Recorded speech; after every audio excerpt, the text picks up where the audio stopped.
a graça do Senhor Jesus possa alcançá-lo nesse dia. Que bom poder parar esse tempo para juntos refletirmos na palavra do Senhor. Afinal de contas, Jesus nos disse que ela é, a sua palavra, vida para aqueles que a acham e é saúde para o nosso corpo. A sua palavra é espírito e a sua palavra é vida para cada um de nós. E é exatamente disso que precisamos. Na verdade, somos totalmente dependentes do Senhor Jesus, somos totalmente dependentes da sua graça. Vale lembrar que a graça é um favor imerecido. Quando nós falamos sobre graça, não estamos tentando personificar a graça.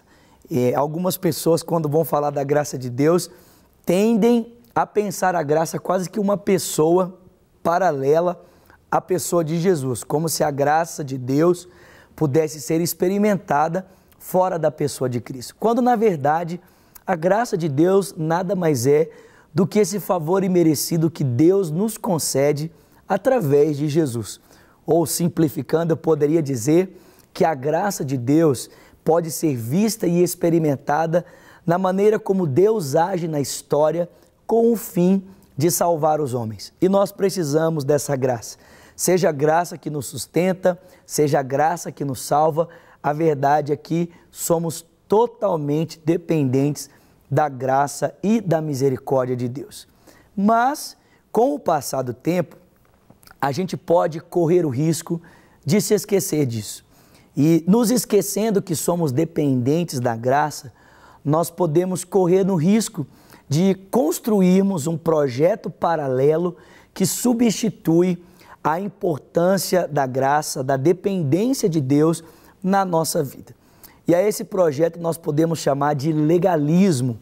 O que seria o legalismo senão a confiança na força humana para produzir aquilo que só Deus pode produzir?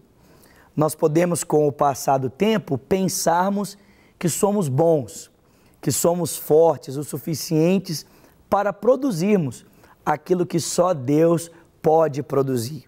E não pense que o legalismo surge de maus pensamentos, não pense que o legalismo surge de fontes erradas. O legalismo pode surgir até mesmo de uma falsa interpretação das Sagradas Escrituras.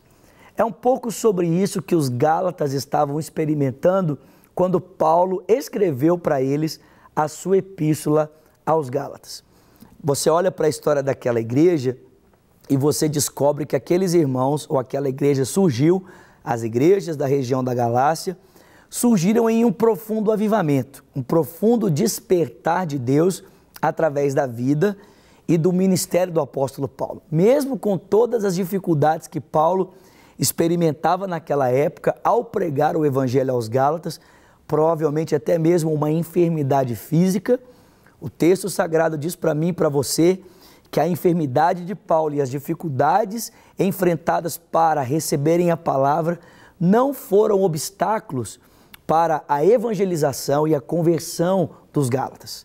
Só que com o passar do tempo, um grupo de irmãos se introduziu naquela igreja local, nós chamamos esse grupo de judaizantes, e eles então começaram a ensinar que os Gálatas não deveriam apenas confiar em Cristo para a salvação, mas confiar juntamente com Cristo na força, na obediência da lei e em alguns aspectos muito peculiares da lei, como a circuncisão, a guarda do sábado e as festas litúrgicas dos judeus.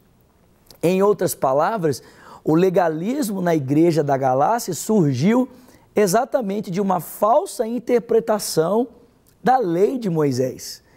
Eles começaram a interpretar, esse grupo de pessoas, os judaizantes, começaram a interpretar a lei como se ela houvesse sido dada para que pudesse produzir salvação, como que se, ao obedecer a lei fielmente, um homem pudesse, por causa da sua obediência à lei, ser salvo por Deus.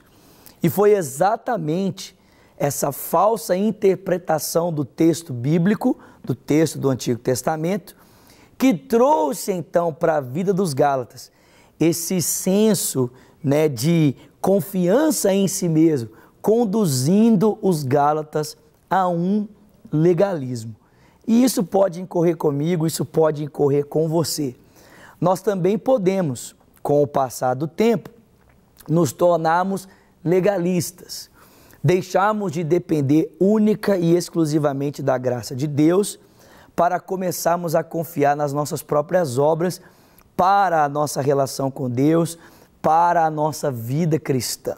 E isso pode acontecer exatamente de uma falsa interpretação, de uma interpretação equivocada das Sagradas Escrituras, uma interpretação equivocada do texto da Palavra de Deus. O interessante é perceber que Paulo vai combater esse pensamento equivocado e trazer os irmãos de volta à dependência do Evangelho, à dependência do Senhor Jesus Cristo, exclusiva de Cristo, lembrando os irmãos do seu próprio exemplo. No capítulo 2 da sua epístola, no capítulo 1 da sua epístola aos Gálatas, a partir do versículo de número 14, Paulo vai dizer para aqueles irmãos: olha, vocês sabem qual foi o meu procedimento no judaísmo. Vamos ler esse texto? Gálatas, capítulo de número 1, versículo de número 13, diz assim, olha só: vocês sabem qual foi o meu procedimento no judaísmo, como eu perseguia com violência a igreja de Deus, procurando destruí-la.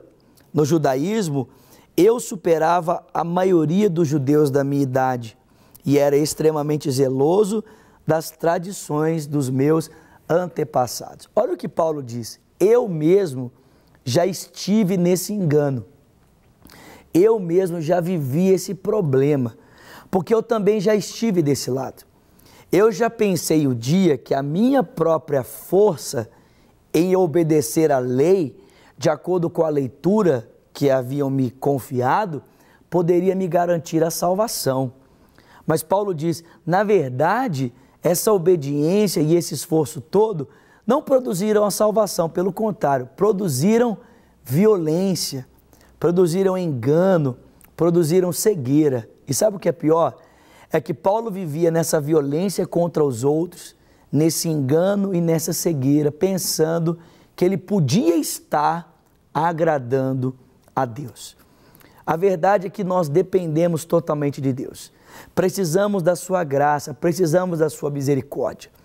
Talvez você esteja me assistindo hoje e você tenha começado muito bem, como os Gálatas começaram, pela graça de Deus, mas agora você está tentando se aperfeiçoar na sua vida cristã pelo seu esforço próprio. O meu convite para você hoje é: volte para a graça. Talvez essa necessidade, de se aperfeiçoar pelo seu esforço só esteja produzindo violência contra outras pessoas, julgamentos, acusações, distância, raiva, rancor. Não está produzindo santificação, não está produzindo amor, não está produzindo misericórdia. Então, qual é o meu desafio? Na verdade, o desafio da palavra de Deus para mim e para você nesse dia é: volte para a graça, volte para a misericórdia, volte para o lugar de completa dependência na graça de Deus. Nós vamos continuar falando um pouco mais sobre isso, mas o nosso tempo está encerrando e eu gostaria de deixar com você um telefone. 3429-9550 é o nosso número, o número do telefone da paz. Juntamente com esse número vão aparecer outros das várias operadoras. Você também pode estar entrando em contato conosco por um desses números. Queremos abençoar a sua vida, queremos ajudar você. E um convite super especial para que você esteja participando de uma das celebrações da Lagoinha Paquetá, que fica na rua Maria Cândido de Jesus, número 840, aqui em Belo Horizonte, no Jardim Paquetá. Nós temos culto todas as quartas, às 20 horas, sábado, às 19h30 e domingo, a nossa grande celebração, às 18 horas, e você é o meu convidado. Venha estar conosco, será um tempo tão especial e eu aguardo por você. Que Deus te abençoe ricamente e, se Deus quiser, nos encontramos amanhã aqui no Profetizando Vida. Até lá. Para receber todas as novidades do canal, inscreva-se e, se curtir o vídeo, clique em gostei. Aproveite para acompanhar a Rede Super nas redes sociais.